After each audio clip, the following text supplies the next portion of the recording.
আমি আজকে সকাল থেকে প্রত্যেকটা ভোট কেন্দ্রে ভিজিট করতে বেরিয়েছিলাম। তো সবই ঠিকঠাক আছে ক্যান্ডিডেট হিসাবে চন্দ্রনগর কলসির ক্যান্ডিডেট হিসাবে। তো যখন ওয়াইফাং তুরুমাতে যে আমার 26-এর 35 নং ভোট কেন্দ্রে ভিজিট করতে গিয়েছিল, তখন আমি সব কিছু ঠিকঠাক ছিল। তখন ভিতরে ঢুকে বেরিয়ে আসার পথে আইপিএফটির সেই শুক্লাচরণের বাহিনীর রাধা ত্রিপুরার নেতৃত্বে তিপ্রা মথার লোকদের নিয়ে উনি আমাকে পিছন দিয়ে আঘাত করে, পিঠে, হাতে এবং মাথার মধ্যে আঘাত করে। আইপিএফটি এবং তিপ্রা মথা মিলে তাদের, আমার মনে হচ্ছে তাদের আগেই প্রস্তুতি ছিল যে আমি যদি ওই এলাকার গিয়ে ঢুকি তাহলে ওরা আমার উপর অ্যাটাক করবে। ওরা বলেছিল আমরা বিজেপি নাকি বাঙালি পার্টি, আর ওরা নাকি এডিসির মেইন মালিক হয়েছে নাকি তারা, যার কারণে আঞ্চলিক পার্টি ছাড়া এডিসিতে জায়গা হবে না। তো রাধা, তো আমি যতটুকু জানি, জুলাইবাড়ির যারা লিডার আছে তারাও সবাই জানে যে রাধা ত্রিপুরা আইপিএফটির নেতা ছিল ওই এলাকার।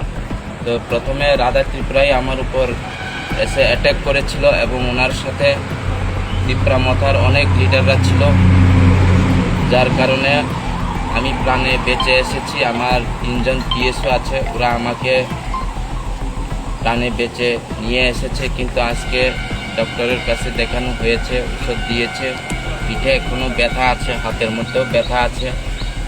যে আচমকা করে ওরা আমার উপর আক্রমণ করেছিল এবং আসার পথে রাস্তার মধ্যে আমার গাড়ির মধ্যে ওরা অ্যাটাক করেছিল, ইট পালকেট ছুঁড়েছিল।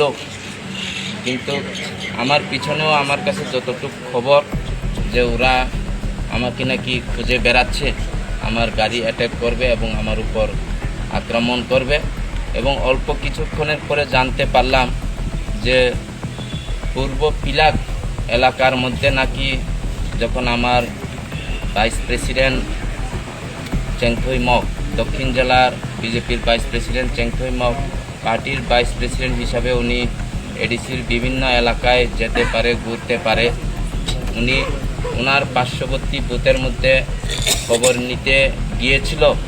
তো খবর নিতে গিয়েছিল তখন জানতে পারলাম যে, এবং এখন দেখেছি যে তাদের উপর আক্রমণ হয়েছে, খুব যথাযথ আক্রমণ হয়েছে।